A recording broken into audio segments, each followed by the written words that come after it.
C'est que l'on présente ces techniques comme de la mise en situation, c'est-à-dire on dit si la personne t'attaque comme ça, tu réagis de telle sorte ou de telle sorte. Et en fait, tout ce que l'on présente pour de la mise en situation, eh bien, c'en est pas. C'est un simple travail technique, simple entre guillemets, un simple travail technique.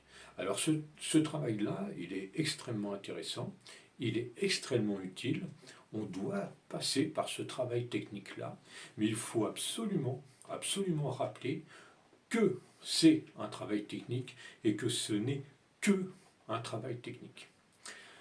Pourquoi c'est un travail technique? Eh bien simplement, on peut citer quelques exemples. La technique, elle est connue des deux personnes. Souvent, la réponse qui est apportée à cette technique, à cette attaque, est connue aussi. On sait que ça va arriver. Souvent, les distances sont prédéfinies. Et puis, on va faire en sorte, l'attaquant va faire en sorte que le partenaire puisse travailler sa technique, développer sa technique pour répondre à cette attaque-là.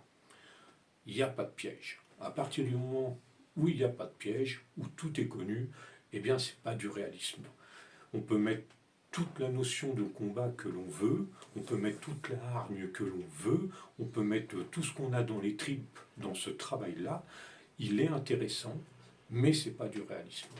Qu'est-ce que j'entends, moi, par réalisme? Moi, c'est simple, je vais vous expliquer comment moi je fais pendant mes cours. Pendant mes cours, eh bien, il y a tout cet aspect technique là, qu'on le voit. Donc c'est une approche qui peut être différente, mais c'est un travail technique aussi. Ce travail technique est bien cité aux élèves en tant que travail technique et que travail technique, en aucun cas réalisable tel quel en situation réelle, en aucun cas, parce qu'il y a des paramètres qui sont différents. Et quand je veux faire de la mise en situation, eh bien, je m'y prends de cette manière. Je note sur des petits bouts de papier des situations d'attaque, que des situations d'attaque, pas de réponse à ces attaques-là, que des situations d'attaque et d'agression.